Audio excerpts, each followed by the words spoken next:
Hey, College Math, welcome back. Here is section 2.2. We're going to look at range and standard deviation. Okay, so our objectives are to calculate those two from a data set, our range and standard deviation. And then we're going to observe and explain the effects of outliers on standard deviation. So we kind of did that with mean and median, specifically mean, right? Our outliers will pull the mean towards them. So if it's a high outlier, will be skewed right. If it's a low outlier, it'd be skewed left. We kind of already talked about that, right? We're going to see how outliers now impact standard deviation. Okay. So before we get there, though, kind of like why, what's the why behind what we're kind of talking about so far? We're still in statistics. We're talking about data sets.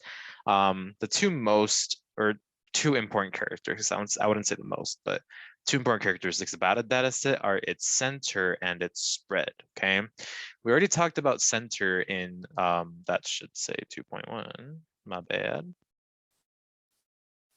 Let me fix that really quick. Yep, 2.1. We talked about center in 2.1, and remember we said mean, median, and mode are all measures of center, right?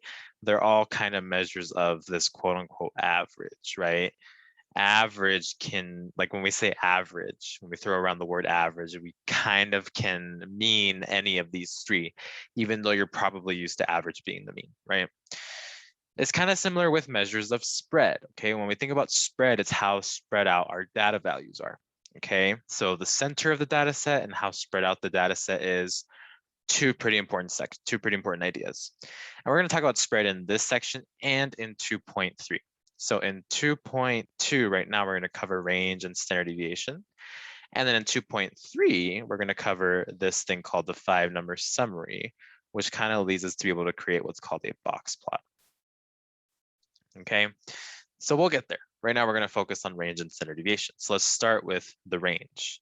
The range of a data set is the distance between the largest data value, which we call the max, and the smallest data value, which we call the min, right? The maximum and the minimum. And the range, the calculation is just taking the max and subtracting off the minimum, right? Not too complicated. So if I look at these two data sets, okay, and now the idea is that range can tell us a little bit about the spread. Okay, so the data set here, part A, we're finding the range of these data sets. I can do range is equal to my biggest one, which it looks like here is 50, minus my smallest one, which here is 10. Okay, when we subtract those two, we get 40. Okay, so our range here is 40. Now in the next one, we have a new data set. Same idea. If I want range, I'm going to take the biggest, so 50, minus the smallest. Now they're organized here from least to greatest, okay? So don't think it's always the last and the first. It's always the biggest minus the smallest. So if it's not least to greatest, you're going to have to manually look for those two numbers, okay? So 50 minus 10, we also get that this data set has a range of 40, okay? Now, hopefully you can kind of see that when I think about the spread of my data set, I'm thinking, okay, how spread out are all the data values? Well, here these two have the same range, okay? They cover the same range of numbers, but that doesn't really tell us a whole lot about the fact that even though they have the same range, these are two completely different data sets. And if you notice, 10, 20, 30, 40, 50, these are all kind of spread out evenly amongst each other. But this data set, 10, 35, 36, 37, 50, is really concentrated at this point right here at the 35, 36, 37, but then has a big gap between 10 and 35 and a big gap between 37 and 50. And this number right here, 40, does not tell us anything about that, okay? The fact that a range is 40 does not tell us anything about the rest of the data set. So we have an issue. Range does not tell us enough about the spread of a data set. Okay, so we got to rely on something else. Okay, the next best thing we can rely on is something called the standard deviation. Okay, so standard deviation It's a number we can calculate just like the range, mean, median, and mode. The standard deviation of a data set is a measure of the average distance between each data value and the mean of the data set. So pretty much what we're doing is we're taking all the distances between the data set itself, all the data values, sorry, the distance between all the data values and the mean, and we're kind of averaging them out in a bit of a fancy way, okay? And here's kind of, there's a pretty gnarly formula for standard deviation. We're gonna write it down here. So the variable for standard deviation is S, okay? It's just like for mean, it was that X bar. For standard deviation, it's S, okay? And so the formula for standard deviation is the square root. It's a pretty big square root, and we're gonna have a fraction underneath it. If you remember from the 2.1 video, it's our friend sigma, okay? Parentheses x minus x bar squared divided by n minus 1. Okay, and that's our standard deviation formula. Pretty gross. You're never, at least in this class, okay, you're never gonna actually manually use this formula. And I kind of want you to write yourself a note. The calculator will do this for us. Okay, because in the past, I've had students look back at their notes who were like, I have no idea, I don't remember anything about standard deviation. They look back at their notes, they see this formula and they try to plug stuff into it, and then they realize that they don't know what they're doing. And so I want you to write yourself this note. That way, if you do go back to your notes, then you see that and you're like, oh, okay, the calculator is going to do it for me. Okay. And so before we do that, though, let's kind of talk about, why why is this the formula for standard deviation? Okay. So we're kind of dissecting it, right? And so here's kind of where it comes from. Here's like the steps that we follow in order to get this formula.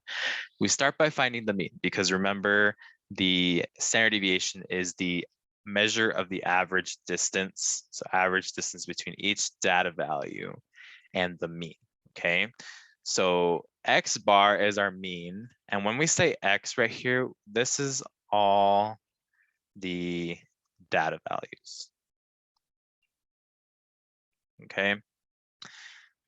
And so X bar is our mean. That's kind of the first thing that they do, is they calculate that. Then they find the distance between each data point and the mean. And that's what this X minus X bar is, okay? When you do that subtraction right there, you're finding the distance between those two numbers, okay?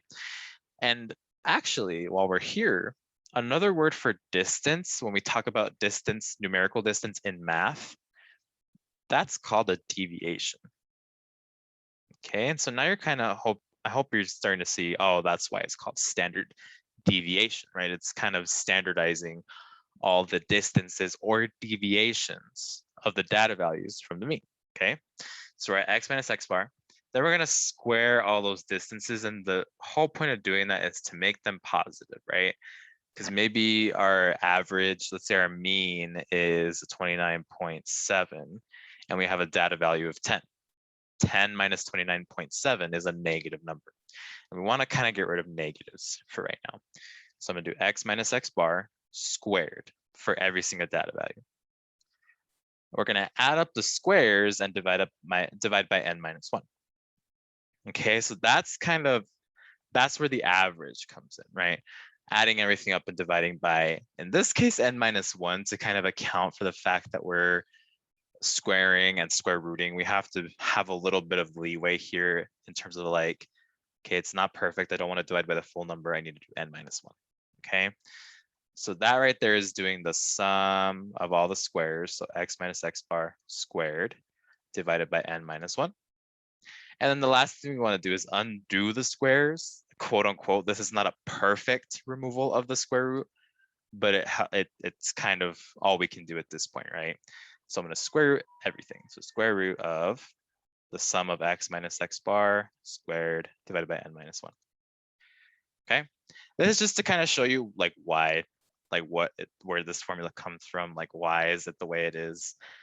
now that we know that, now that we've gone through that, we're not going to ever stress out about actually using this formula. We're going to have the calculator do it for us, okay? And so we're going to do that in class because there's no way for me to project a calculator screen for you right here.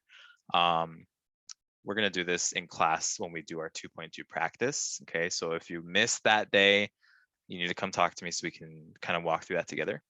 For now, you're just gonna have to believe me when I calculate, okay? And I'm actually gonna show you what it looks like in Desmos in case you wanna try it that way too. You won't be able to do it on the test using Desmos, you'll have to use the graphing calculator. But for now, it's kind of another way to calculate all this stuff, right? So here's our last example. This data set contains unemployment rates, and they're all in percentages. We just remove the percentage for the sake of not having it cluttered, right? And they come from a random sample of 10 countries in the European Union. We're going to order the data set and find the mean, median, range, and standard deviation. And I kind of went and ordered it for you just to kind of save time a little bit. Let's go ahead and find all these different things, okay? So let's start with the median and the range are kind of the easiest ones right now. So let's do median. Okay, so we have how many data values here? 1, 2, 3, 4, 5. We have 10. So we're gonna have an even number of data points, right? So 1, 1, 1, 1, 2, 2, 2, 2. It's gonna be between these two, right? So our median is gonna be the sum. So 11.0 plus 9.9 divided by 2. Okay, and that is gonna give us 9.9 plus 11.0 divided by 2, 10.45. Okay, so our median is 10.45. And then the range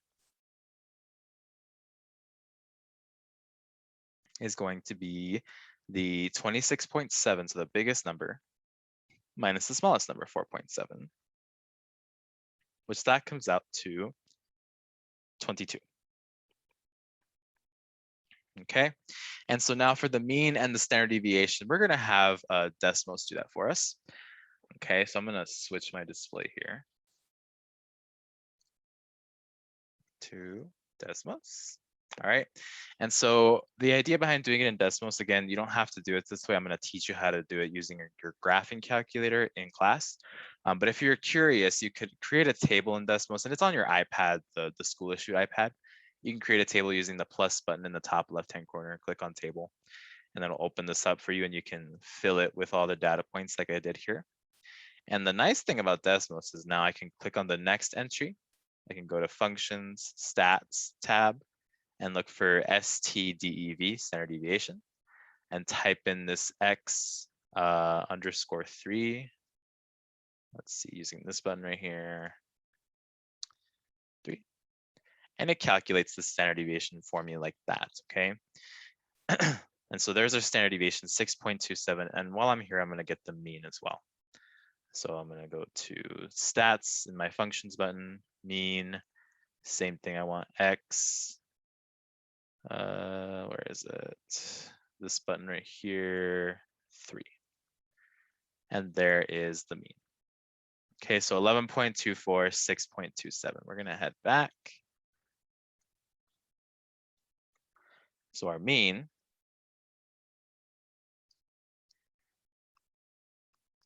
is 11.24. And our standard deviation, our S, is 6.27 about, right? And I need to start getting in a better habit of using X bar instead of mean, okay? And we're all gonna get in a better habit of doing that. And you'll kind of see why when we get to 2.4 and 2.5. So we got everything from the data set. We found our standard deviation, our mean, our median, and our range, okay? So if we look at our mean, it's 11.24. The standard deviation kind of tells us that on average, approximately all the numbers are about 6.27 away from the mean 11.24, okay? Now, obviously some numbers are further away from 11.24 than 6.27, but when we average out all those distances, this is what we get, 6.27, okay? Hopefully that sounds good so far. We're gonna do the same thing that we've done with outliers here, okay?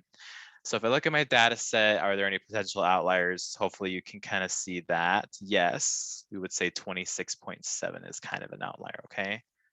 26.7 looks like it's bigger than kind of everything else. Everything else is relatively close to each other, but then we get to 26.7, it's pretty far, okay? And what we're gonna do is we're gonna take this outlier off from our data set and we're gonna find our new mean and standard deviation, okay? So I'm gonna do that in Desmos, okay? And like I said, tomorrow or the next day in class when we do our practice, I'm gonna show you, we're gonna practice this together, how to do it in those graphing calculators, okay? In Desmos, all I have to do is get rid of this 26.7, okay? And the nice thing is if I leave these here, if I don't get rid of them, it changes it for me when I get rid of that 26.7, okay? So now my new standard deviation is 3.34 and my mean is 9.52, okay? So 3.34, 9.52. All right, so we have standard deviation is, or new, is 3.34. And then the new mean, the new X bar is 9.52, okay? And if we compare that, what happened? Okay, 9.52 from our old mean, 11.24, it decreased. And that makes sense, right? Because this outlier is a high outlier, right? It's bigger than everything else. So it's gonna pull the mean towards it. It's gonna skew it right. So when I take out the outlier, it's gonna go back. The mean's gonna go back to being smaller. Okay, that's what it wants to be. Our old standard deviation is 6.27. Our new standard deviation is 2.34. When now that makes sense. When I take out the outlier, okay, now our data set is a little bit more compact. With this outlier in it, it throws everything out of whack. It makes everything more spread out because now there's a bigger number to worry about. But when I take it off, when I kind of ignore it, everything else is kind of relatively close to each other, right? Now, instead of being 6.27 away from the mean on average, everything is about 3.34 away from the mean on average, okay? And this is going to be true for low and high outliers, okay? Low outliers pull the mean towards the left, high outliers pull the mean towards the right. However, outliers in general, outliers, both high and low, increase the standard deviation.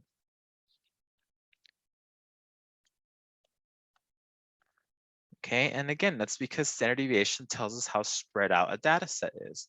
When I put a high outlier, the data set is now more spread out. When I put a low outlier, a data set is still more spread out. It does not change. And again, that's why we square those distances, because whether it's a negative distance or a positive distance, the distance is getting bigger, okay?